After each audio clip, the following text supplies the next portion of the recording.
warahmatullahi wabarakatuh. Halo teman-teman semuanya, perkenalkan kami dari kelompok 5 kelas B jurusan Administrasi Publik FISIP Unpas dan akan menjelaskan tentang retribusi daerah.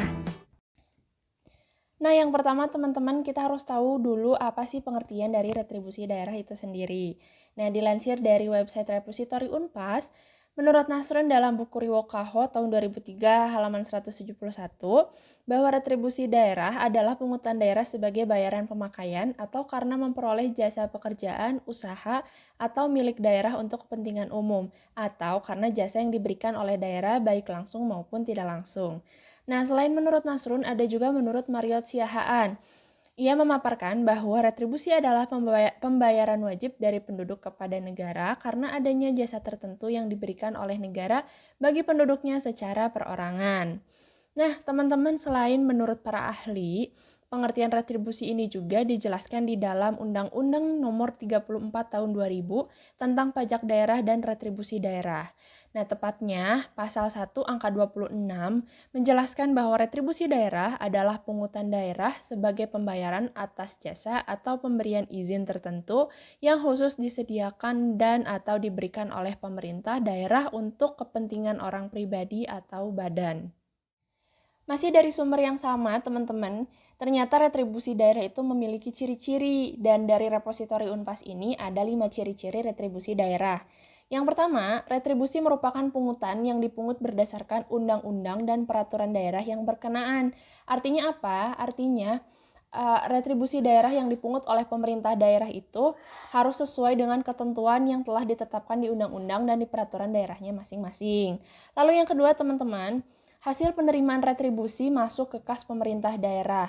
Artinya, retribusi daerah yang sudah dipungut oleh pemerintah daerah dari masyarakat itu langsung masuk ke kas pemerintah daerah untuk selanjutnya digunakan sebagai pembiayaan untuk pemenuhan kebutuhan rumah tangga daerahnya masing-masing. Lalu yang ketiga, pihak yang membayar retribusi mendapatkan kontraprestasi atau dengan kata lain balas jasa secara langsung dari pemerintah daerah atas pembayaran yang dilakukannya.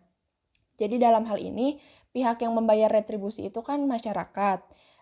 Sebagai contoh misalkan kita sebagai masyarakat itu membayar parkir. Nah, kontraprestasi atau balas jasa yang diberikan oleh pemerintah itu adalah berupa lahan parkir.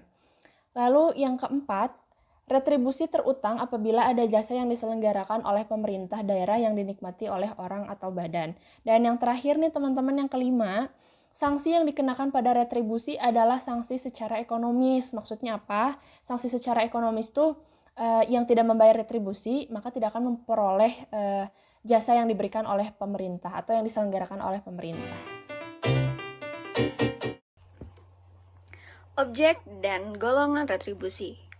Retribusi itu ada 3 jenis golongan. Yang pertama, retribusi jasa umum, yaitu pelayanan yang disediakan atau diberikan pemerintah daerah dengan tujuan untuk kepentingan dan kemanfaatan umum, serta dapat dinikmati dan dirasakan oleh wajib pajak, orang pribadi maupun badan usaha. Salah satunya, retribusi pelayanan kesehatan.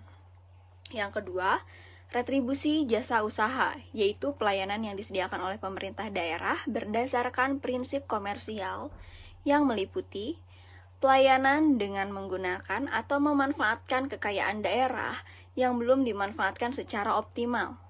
Pelayanan oleh pemerintah daerah sepanjang belum disediakan secara memadai oleh pihak swasta. Salah satunya, retribusi pemakaian kekayaan daerah.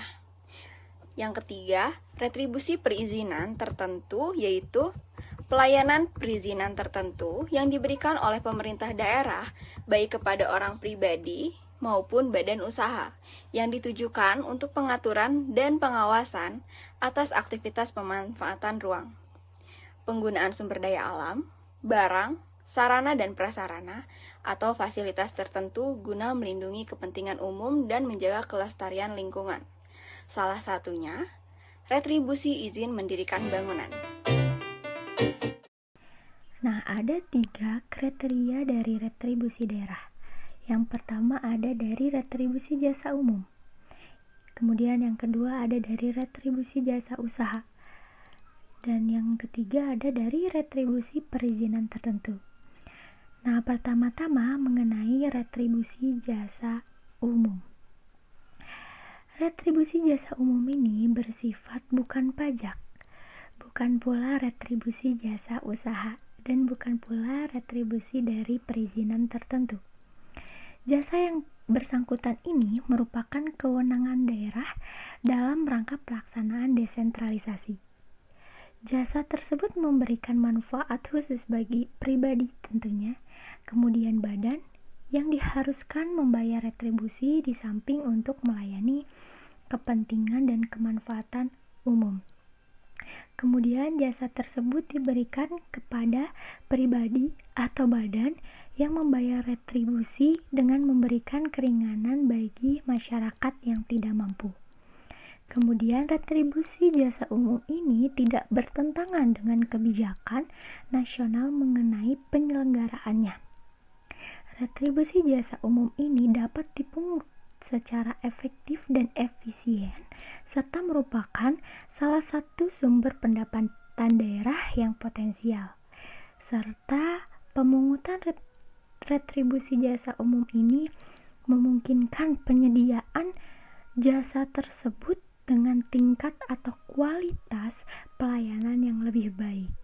Nah, itu merupakan kriteria dari retribusi jasa umum. Selanjutnya mengenai retribusi jasa usaha. Nah, retribusi jasa usaha ini bersifat bukan pajak dan bersifat bukan retribusi jasa umum, dan bukan pula retribusi perizinan tertentu. Jasa yang bersangkutan ini adalah yang bersifat komersial yang disediakan oleh sektor swasta tetapi belum memadai, atau terdapatnya harta yang dimiliki atau terdapatnya harta yang dikuasai daerah yang belum memanfaatkan secara penuh oleh pemerintah daerah. Nah, itu merupakan kriteria dari retribusi jasa usaha ya. Dan yang terakhir mungkin dari retribusi perizinan tertentu.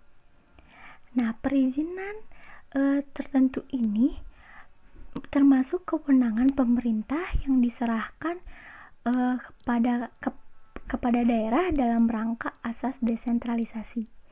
Dan perizinan tertentu ini benar-benar diperlukan guna melindungi kepentingan umum, serta biaya yang menjadi beban daerah dalam penyelenggaraan izin tersebut, dan biaya untuk menanggulangi dampak negatif dari pemberian izin tersebut cukup besar sehingga layak dibiayai dari retribusi perizinan. Nah, itu tadi sedikit pemaparan dari kami mengenai retribusi daerah. Mohon maaf apabila masih banyak kekurangan dan kesalahan. Terima kasih dan wassalamualaikum warahmatullahi wabarakatuh.